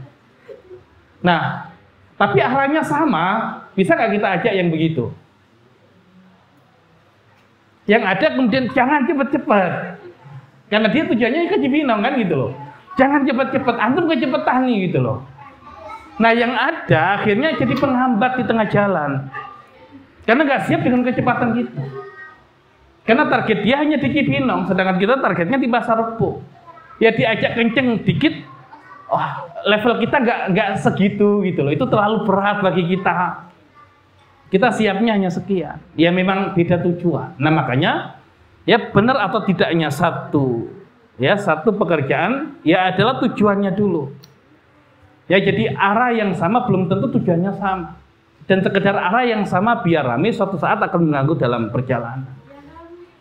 Ya sekedar rame di awal tapi setelahnya ya justru. Nah makanya ya termasuk di Mahdhara kira-kira skala yang ingin kita hadirkan tadi ya sekadar perubahan fisika, perubahan kimia, atau sampai tadi ya perubahan di skala atom. Ya fusi atau kemudian fisi yang siap menghadirkan nuklir tadi itu. Nah yang mana kira-kira nih di Mahdhara cita-citanya? Ini Ustaz Agus ini yang punya cita-cita. Nah energinya besar. Nah makanya ya kalau nggak kuat ya sudah. Ya makanya ke depan ya kita sampaikan seperti itu. Ya jadi kalau kemudian Cina saja yang targetnya hanya menjadi ya penguasa dunia, yang orientasinya dunia seperti itu kok model belajarnya mereka. Kalau kemudian Mahdhara berarti kita lebih dari itu. Ya kalau kemudian lihat model belajarnya Cina saja udah nggak tahan, ya udah berarti nggak akan tahan di Mahdhara di kemudian hari. Ya kira-kira masih kuat nggak dengan ini kan belum naik nih, kita belum jalan sepenuhnya nih. Tadi karena boncengannya masih banyak. Oh jangan cepet-cepet. Nah ini kan mulai kita rapikan tadi. Ya makanya insya Allah untuk syabab ya dia nanti sudah terpisah. Ya jadi untuk yang lanjutan kan syabab nanti insya Allah tempat tersendiri. Ya kemudian banat ya ada 2, ada di Bogor Utara, ada di sini juga. Ya dan insya Allah ketika kemudian sudah pisah tadi antara syabab dan banat, ya dengan level yang sesuai dengan jenjang kelas masing-masing, nah itu percepatan bisa kita lakukan. Ya karena kalau sekarang itu kan masih gabungan. Ya ada yang kelas 1, ada yang kelas 2, ada yang kelas 3. Nah kita mau ngikuti yang kelas 3 kita naikkan, yang kelas 1 teler gitu loh. Jadi kalau yang level kelas 3 itu harusnya kemudian pengantar bahasa Arab itu mereka sudah bisa. Ya tapi yang level yang kelas 1 kan belum diberikan fondasi bahasa Arab. Ya atau kalau kemudian ngikuti level kelas 1, yang kelas 3-nya ya tidak bisa berkembang dengan maksimal gitu loh. Ya walaupun kelas 1 kita insya Allah ya di luar ya sudah kelas sekian, karena target kita kan tadi ya kita misalkan belajar, kita mustalah hadis sudah selesai belum syabab? Sudah. Baik, yang dulu di pesantren selesai mustalah hadis kelas berapa?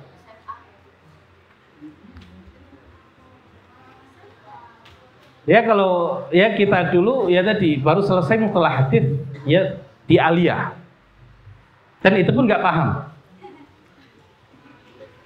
Nah syabab gitu ya dengan level yang kelas campuran tadi kita coba untuk baik kita coba cek dulu hadis mursal apa? Hadis mursal. Berarti yang ya berarti tabi'in meriwayatkan dari Nabi. Berarti yang diputus siapa? Sahabat. Ya kalau putusnya itu satu di level manapun, namanya apa? Hah? Satu di level manapun.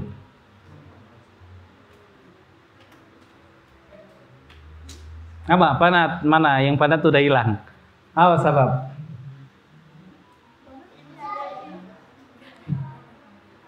Ya kalau satu yang terputus, satu tingkat saja di level manapun. Kalau di level sahabat kan jadi mursal. Kalau di level manapun namanya hadits. Kalau dua berturut-turut namanya apa?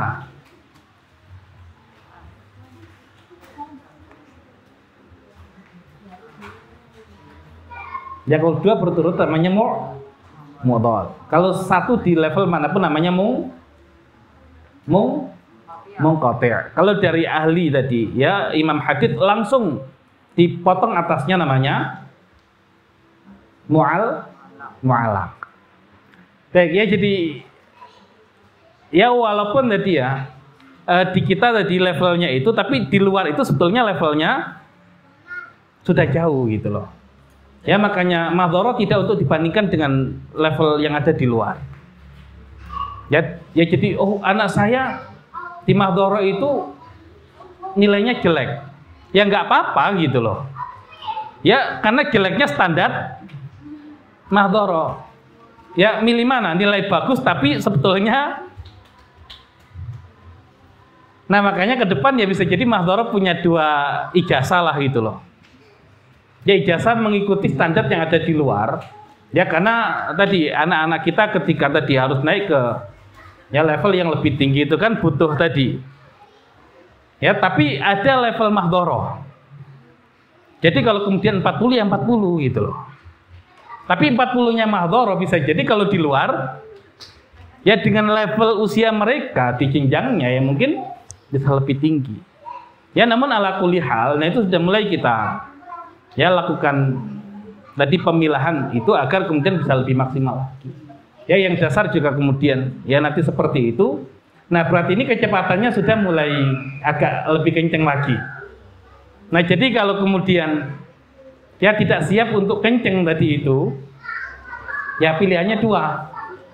Ya disiapkan agar siap, nyata kemudian ya afan kita nggak siap. Ya namun ala kulli hal, nah itu yang menjadi target mahdharah. Ya karena kita merasa perubahan yang harus dihadirkan bukan ya hanya di skala yang kemudian tambal sulam, tapi memang harus dibongkar sejak awal. Sudah dibongkar sejak awal. Baik. Ya jadi ya begitu sunatullah di dalam ya perubahan. Ya diawali dengan kesadaran dulu. Ya karena perubahan itu diawali dengan ya keinginan masing-masing. Kemudian kalau kita lihat kata hatta yughayyiru ma bi anfusihim. Ya berarti manusia itu ada tiga komponen. Ada fisik, ada akal, ada jiwa. Ya dan kalau kemudian yang paling luar itu ya fisik. Kemudian lebih dalam adalah akal. Lebih dalam lagi jiwa. Dan perubahan itu harus sampai menyentuh di tataran jiwa. Dan pendidikan hari ini paling jauh nyentuhnya itu ya di akal. Ya fasilitas fisik dan kemudian pencapaian ya akal atau kemudian ilmu-ilmu yang berkaitan dengan akal, tapi jiwanya belum. Atau kemudian kalau bicara jiwa kadang mengabaikan unsur akal tadi itu. Ya enggak, dia menjadi satu kesatuan. Tapi semua muaranya ada di nafas.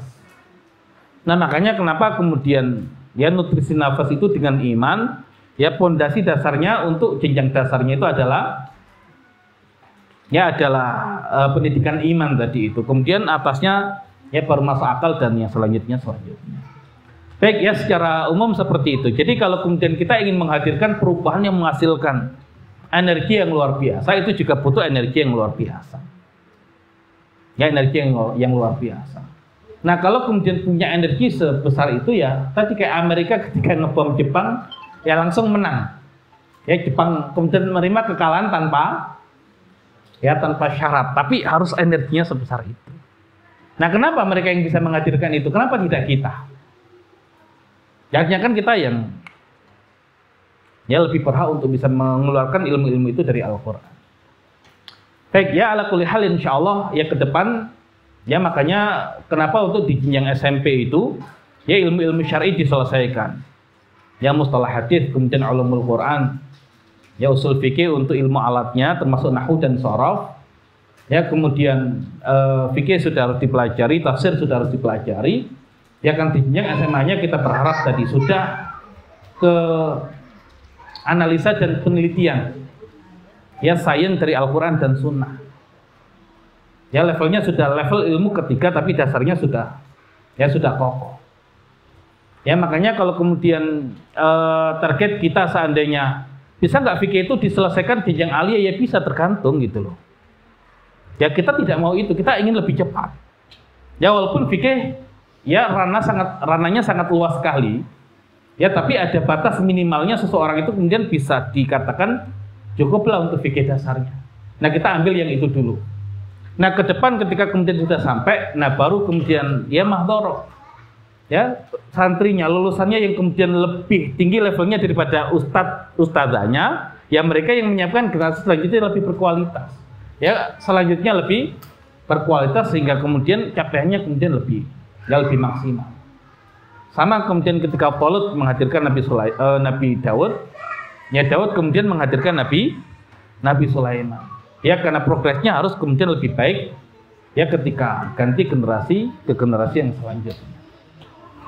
Baik ya, mungkin itu yang bisa disampaikan terkait dengan kajian kita di kesempatan ya pagi hari ini terkait dengan sunnatullah ya di dalam perubahan. Ya kata anfus tadi, sentuhan pertamanya adalah kesadaran masing-masing ya ingin berubah atau tidak. Kalau kemudian ingin berubah, skala perubahan yang mana yang mau kita hadirkan ya, dan harus sama ya skalanya sehingga kita bisa bergerak dengan ya kecepatan yang sama dan tujuan yang sama. Kemudian berikutnya perubahannya harus sampai kemudian ke tataran nafas, unsur terpenting dalam diri manusia. Baik, demikian wallahu a'lam bishawab. Assalamualaikum warahmatullahi wabarakatuh.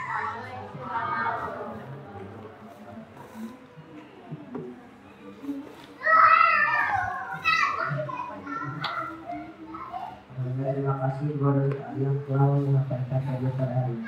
Sekarang masuk ke sesi tanya jawab. Bagi orang tua yang mau bertanya silakan.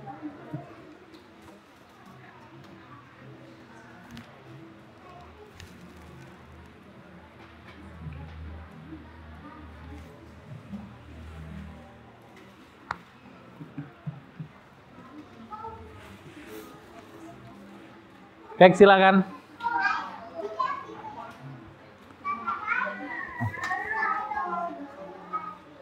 Dari belakang.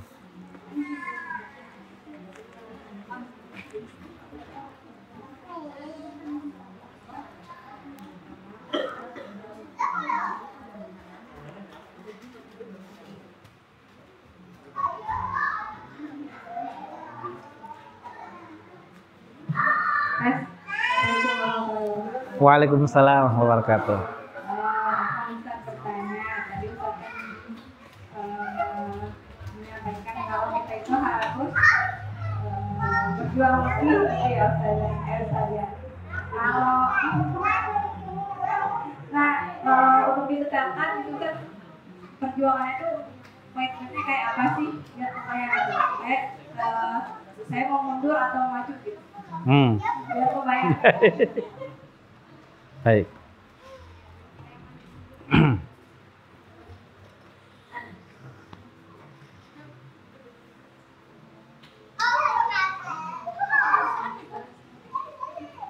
Helmi.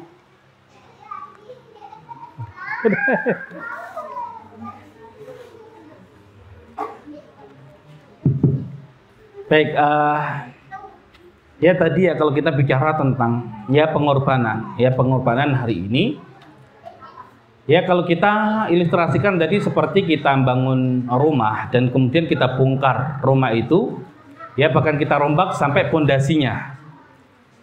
Nah, pilihannya kan begini, ya kita kemudian ya dengan keluarga kita ya tinggal di tenda tadi itu menunggu sampai ya bangunan yang kita bangun itu ya bisa dibangun dengan maksimal, atau kemudian sudah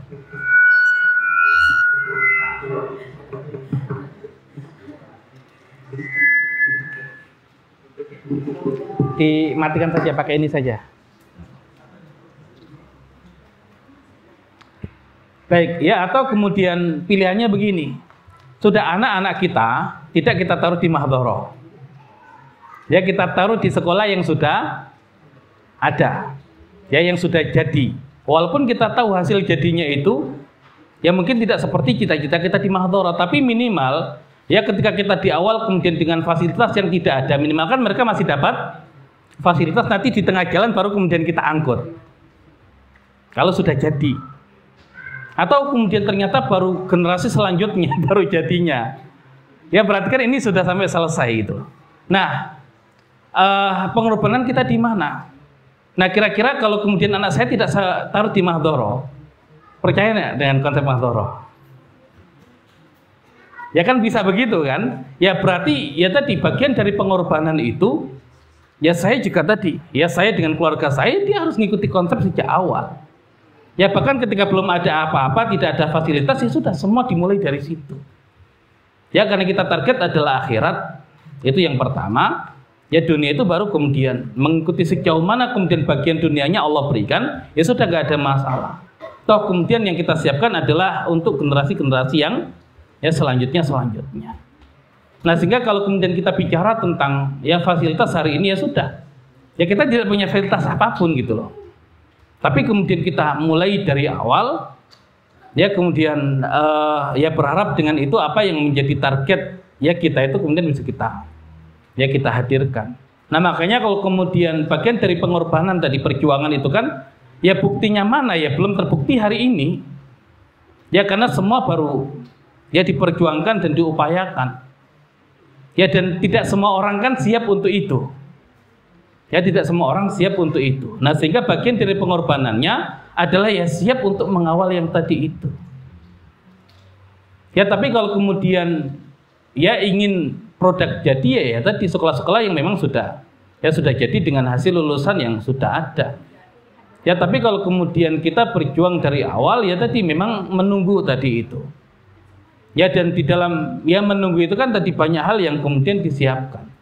Ya cuma nanti kalau kemudian kita pahami ya ketika prosesnya itu berjalan dengan baik ya jadi dia nanti bukan 1 tambah 1 jadi 2 ya 2 tambah 2 jadi 4 tambah 2 6. Nah itu namanya baris sawah. Nah kalau misalkan 2 pangkat 2 4 sama kan dengan 2 tambah 2 kan. Tapi yang selanjutnya kalau dipangkatkan lagi 4 pangkat 2 16 pangkat 2. Nah insya Allah kalau kemudian kita siapkan dengan baik, itu progresnya itu bukan ditambah ya tapi dipangkatkan. Nah tapi generasi awal itu kan walaupun dipangkatkan kan dari 2 pangkatnya hanya 4. Sama seperti 2 tambah 2 4, terus mana bedanya?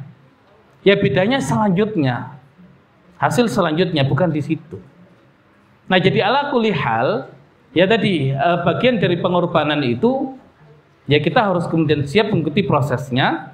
Ya bagian dari pengorbanan itu ya dengan tadi semua fasilitas yang ada saat ini, tapi dengan cita-cita besar yang kemudian kita miliki ya kita berharap ya bisa menghadirkan ya pendidikan yang jauh lebih baik yang dengan itu ya kita berharap kemudian ada perubahan dalam kondisi ya umat kita di kemudian hari. Jadi ya cukup sampai di situ, nggak ada kemudian berkorban dengan nyawa harus berperang, insya Allah tidak. Ya kemudian berkorban dengan hartanya ya jadi 10% dari hasil keluarganya harus disumbangkan ke mahdhara, tidak. Ya tidak sampai di titik itu. Ya atau sampai jual ginjal untuk bisa mendapatkan pendidikan. Enggak, insya Allah tidak sampai di situ ya. Jadi kalau ya aliran-aliran sesat kan biasanya begitu. Ya jadi hasil 10% dari keuntungan keluarganya harus disetorkan ke jamaah. Ya mahdhara enggak sih? Gitu ya. Jadi cukup tadi pengorbanannya ya apa yang bisa kita upayakan kita upayakan. Ya dan yang terpenting tadi mengikuti proses dari awal. Ya karena ya cita-cita yang besar itu yang menjadi harapan kita. Ya kalau kemudian ya modal bangunan kita nggak ada bangunan hari ini. Ya, kemudian modal lulusan belum ada lulusan. Ya, cita-cita besar itulah yang kemudian menjadi kita, ya modal kita yang di situ sudah kita berjuang bersama. Ya, tinggal kesabaran tadi itu untuk mengawali. Nah, begitu, wallahu a'lam bishawab. Baik, ya silakan yang lain.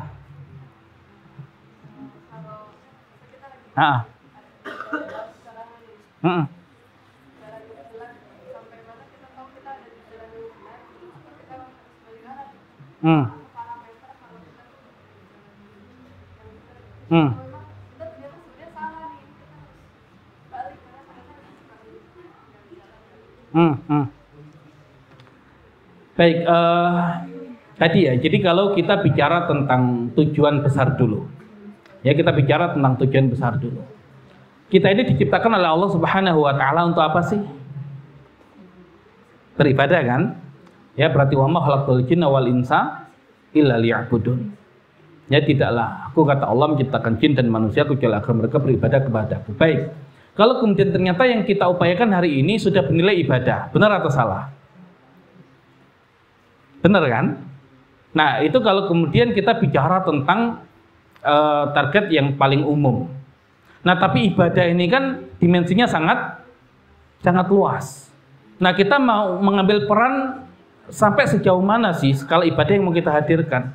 Skala individu, skala keluarga, atau skala yang jauh lebih luas, ya sampai skala tadi negara misalkan. Nah, karena itu nanti akan menentukan kecepatan pergerakan itu kan tergantung pada target besar yang kita hadirkan. Mereka yang targetnya hanya keluarga itu pasti akan beda yang dilakukan dengan ya skala yang sampai level negara misalkan. Nah, sehingga benar atau tidaknya setelah itu ya tadi kita mau menancapkan tujuan akhir kita di mana. Nah, kalau kemudian sekedar ibadah ya sudah, insya Allah selama yang kita lakukan itu ibadah dan tidak menyalahi syariat berarti sudah benar. Nah, berarti kemudian bahasan setelah itu ya sama-sama ibadah nih, tapi masing-masing dengan skala yang berbeda. Berarti harus kita samakan skalanya. Nah, kalau kemudian skalanya sudah sama, atau misalkan tadi ya kita siapnya adalah di 80 km per jam. Ya berarti masuknya di 80 km per jam. Nah, sehingga kalau kemudian kita dapati kendaraannya kok 80 km per jam, benar nggak? Benar. Tapi kalau kemudian kita siapnya 40 km per jam, nah kemudian kita masuk di kendaraan yang kecepatannya 80 km per jam, berarti benar atau tidak? Ya kalau saya dengan tujuan tidak. Tapi kalau kemudian sesuai dengan kebaikan lebih baik nggak? Ya lebih baik. Ya kenapa? Karena dengan kecepatan yang seperti saja bisa ngikuti, pasti yang jadi tujuan itu pasti akan terlampaui, bahkan punya sisa waktu lebih gitu loh. Ya tapi harus siap dengan kecepatan yang lebih tinggi daripada apa yang kemudian sudah dipersiapkan. Nah, cuman yang jadi problem begini, kita siap dengan 80 km per jam, tapi ternyata kendaraannya itu hanya sanggup ya kecepatan 10 km per jam. Nah, itu kita harus berpikir ulang, benar nggak dengan kendaraan ini kita akan sampai pada tujuan kita? Jangan-jangan ya setengah saja nggak sampai atau mogok di tengah jalan. Nah, itu yang kemudian kita perlu berpikir ulang. Ya, jadi kalau kemudian ternyata kecepatannya di luar atau di bawah standar kita, nah itu yang kemudian kita perlu berpikir ulang. Jangan-jangan bukan ini kendaraan yang bisa membawa kita. Tapi kalau kemudian kita, ya targetnya 40 kok dapat kendaraan yang 80 nggak apa-apa, terima saja gitu loh. Ya dengan pengorbanan tadi agak-agak apa namanya? Ya bahasanya anggring-anggring dikit lah gitu loh. Ya karena kenceng. Ya tapi insya Allah untuk tujuan pasti akan tercapai gitu loh. Ya anak saya itu nggak pengen kok kemudian bisa fikih. Ya cukup anak saya itu ya ilmu umumnya baik. Nah enakan mana kemudian ilmu umumnya baik, fikihnya juga dikuasai. Karena saya itu nggak harus hafal Al-Quran kok gitu loh. Ya sekedar jadi anak soleh saja sudah cukup. Lah ternyata dia soleh dan hafal Al-Quran, enak mana? Nah begitu, padahal targetnya hanya soleh, tapi tadi berada di kendaraan yang jauh lebih cepat. Nah kalau begitu nikmati saja. Nah jadi kalau kemudian kita harus mundur manakala kita dapati kendaraan itu tidak sesuai ya standar yang kemudian bawakan kita kepada target kita. Nah itu perlu kemudian berpikir ulang. Nah begitu, walaupun ya kita tidak bisa paksakan, ya enggak, anak saya pokoknya harus tetap soleh saja, enggak harus hafal Al-Quran. Ya sudah kalau begitu kan, ya karena keinginannya begitu. Tapi normalnya orang kan, ya targetnya hanya soleh dan anaknya hafal Quran kan berarti lebih baik. Targetnya hanya soleh tapi ternyata anaknya mau ngasih ilmu syar'i kan berarti lebih baik. Ya karena kalau kemudian kita ukurannya sebagai orang tua ya mungkin cukup itu bagi kita. Tapi kalau kita bicara tentang kebutuhan umat, bahkan menguasai ilmu syar'i dan beberapa ilmu yang lain pun belum cukup bisa jadi. Kalau kita bicaranya kebutuhan umat hari ini. Nah sehingga ya tadi skala mana yang kemudian kita ambil. Baik, bisa dipahami nggak Umahat? Nah, ya jadi insya Allah sejelek-jeleknya nilai di Mahdhara, coba dikonversi dengan tempat lain deh. Gitu. Ya insya Allah ya sanggup kok kemudian Mahdhara itu bersaing. Ya kalau sekedar hasilnya adalah hasil yang ya bersifat ya capaian keilmuan hari ini. Tapi kita ingin lebih dari itu. Ya walaupun nanti memang ada beberapa ilmu yang nanti ada urutan di dalam yang mempelajarinya. Ya bisa jadi kalau sekarang kok belum ya bukan berarti kemudian tidak kita pelajari. Tapi ada masanya. Tapi kalau kemudian diadu tadi dalam artian belajar apa sih di Mahdhara? Ya tadi insya Allah kita siap untuk diadu dengan yang lain. Nah makanya pilihannya juara satu di tempat yang lain atau ya ranking terakhir di Mahdhara.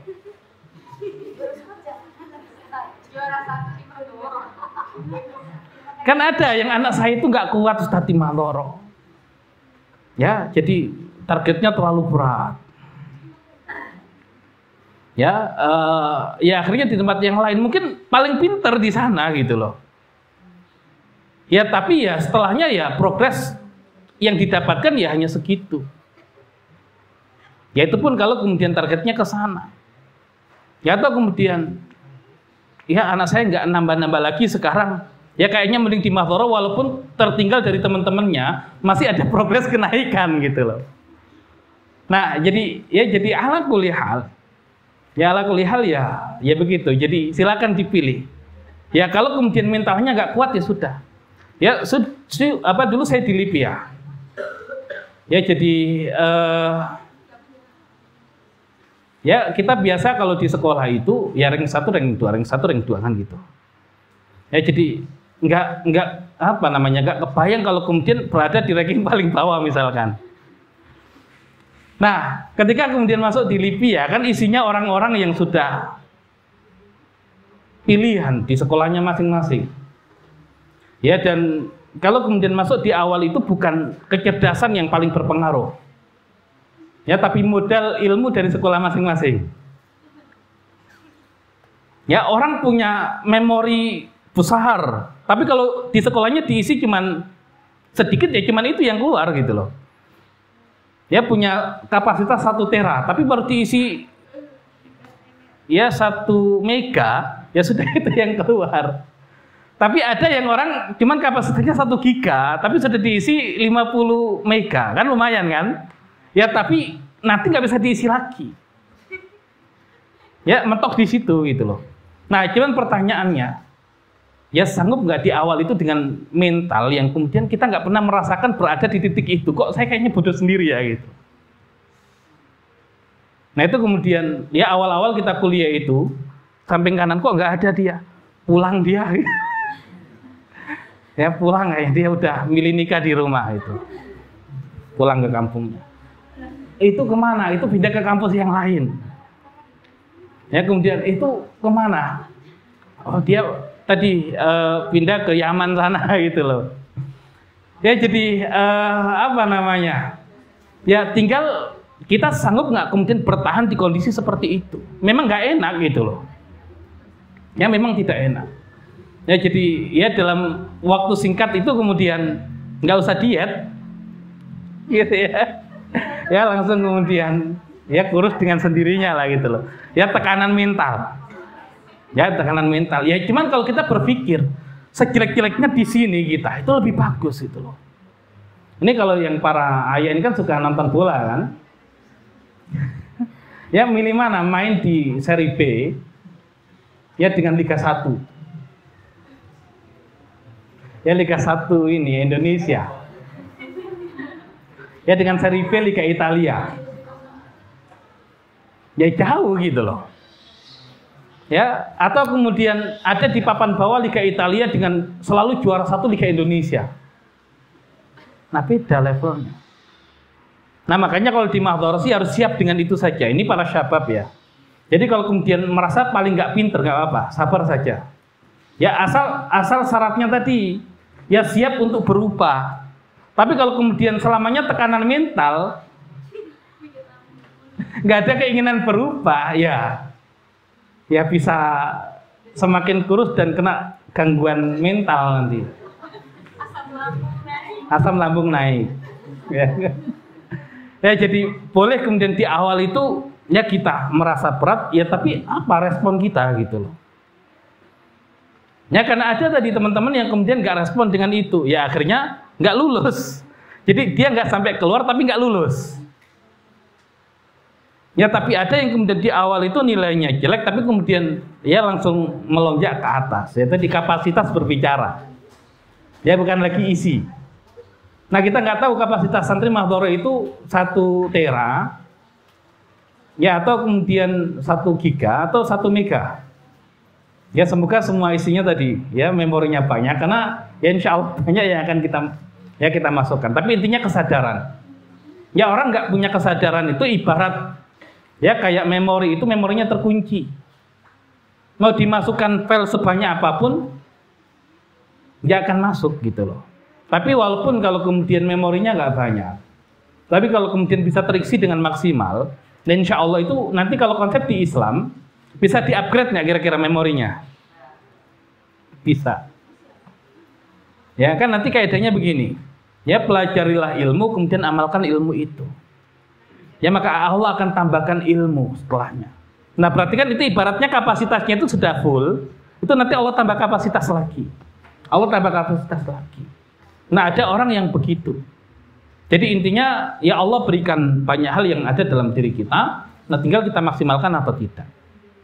Nah dan hari ini kalau kemudian kita bicara tentang ya sampai ada ya muncul dari siapa, Bill Gates ya, yang ya suatu saat profesi guru itu nggak laku.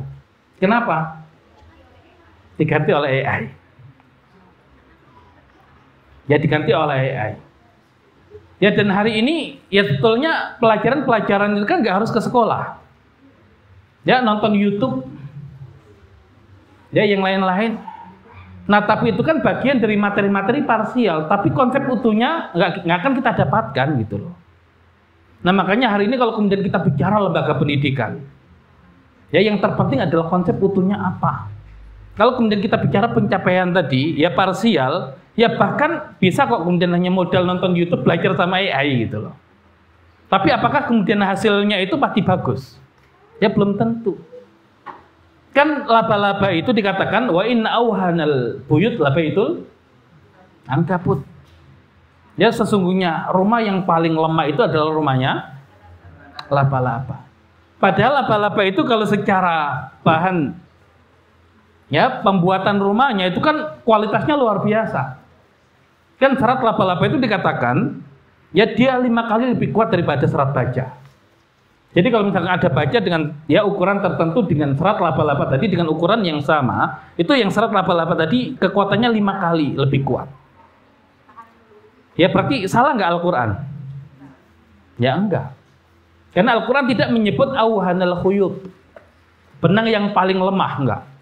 Yang Al-Quran soroti adalah rumah yang paling lemah. Apalah arti rumah? Ya dengan bahan yang berkualitas, kalau hasilnya nggak sesuai konsep gitu loh. Ya jadi rumah itu kan kalau hujan bisa melindungi kita dari hujan kan, kalau panas melindungi dari panas. Lah rumah laba-laba, kalau hujan ya kehujanan, ya panas ya kepanasan. Nah ini model rumah apa gitu? Ya belum lagi konsep keluarga laba-laba. Yang menjadi penguasa rumahnya siapa? Betinanya. Ya karena merasa yang bangun rumah itu betina. Makanya kalau ada laba-laba keluyuran itu bisa dipastikan. Itu laba-laba jantan. Dan kenapa dia nggak pulang? Takut dimakan istrinya. Ya itu rumah tangga model apa gitu loh. Nah sehingga bisa jadi tadi materi-materi pembelajaran hari ini itu bagus-bagus. Tapi kalau disatukan menjadi satu konsep itu kadang nggak jadi. Nah makanya yang mahal hari ini bukan bagian parsialnya tadi itu, tapi konsep utuhnya apa. Dan kita bersyukur ya ketika Islam itu memberikan konsep yang utuh. Tinggal mau nggak kita kemudian mengikuti konsep itu. Nah adapun kemudian bagian dari tadi ya pendidikan yang bersifat parsial ya itu menjadi ya tugas kurikulum ke depannya menghadirkan ya materi yang paling baik ya sehingga kualitasnya baik di tataran bahan baku ya kemudian nanti hasilnya juga terbaik karena ya konsep yang dihadirkan juga yang terbaik. Nah jadi ya ala kulli hal begitu. Baik, ada yang lain? Baik, Banat ada yang ditanyakan? Oh nggak usah belajar lah di Mahdhara udah selesai mustalahatnya sudah belajar selesai ya nanti nggak masuk. Kenapa? Udah selesai pelajarannya lah berarti itu hanya targetnya Mahdhara padahal Mahdhara hanya wasilah ya untuk keilmuan yang jauh lebih besar ya jadi ya mustalahnya sudah selesai berarti saya harus belajar ilmu yang lain lagi. Baik, di Mahdhara ada berapa buku di perpustakaannya? Siapa berapa persen yang sudah dibaca? Nah gitu, jadi sudah mulai ya buku-buku yang ada dibaca.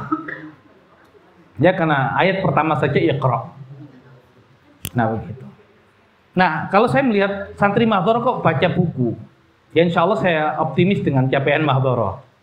Ya walaupun di kelas kok nggak paham-paham, tapi asal dia masih baca buku, ada kesadaran baca buku.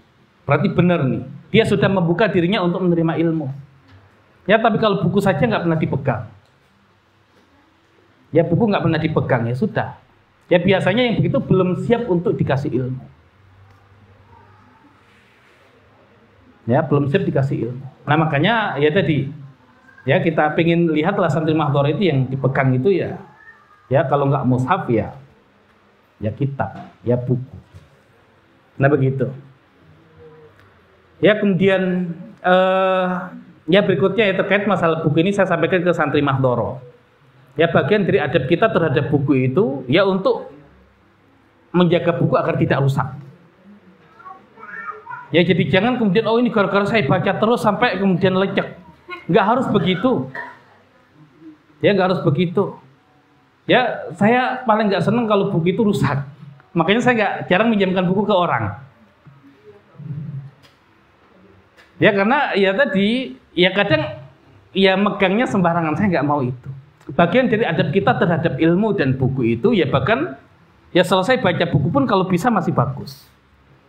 Makanya santri Mahdhara nanti pas ujian akan kita lihat buku-buku pelajarannya. Ya yang masih bagus tapi dibaca ya, bukan masih bagus karena nggak pernah dipegang. Nah itu punya nilai lebih dengan yang kemudian bukunya kok rusak. Ya bisa nggak kira-kira hafal 30 juz tapi mushafnya nggak rusak?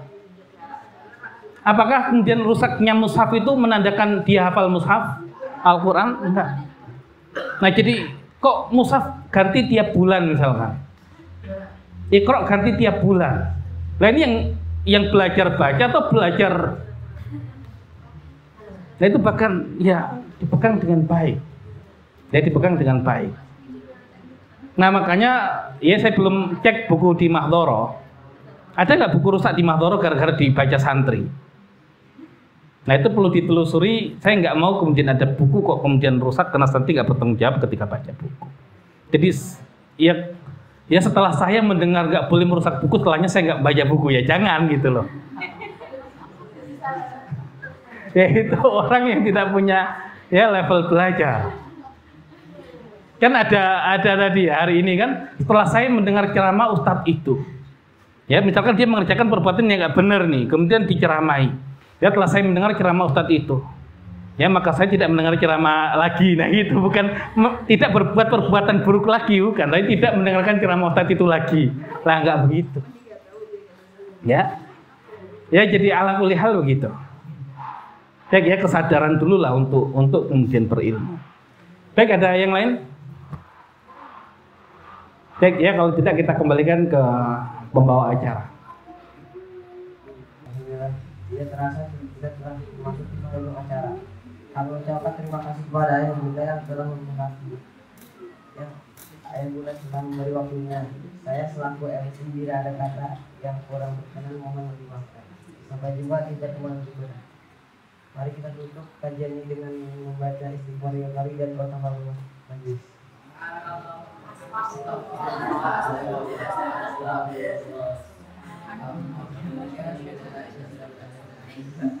Assalamualaikum warahmatullahi wabarakatuh. Waalaikumsalam.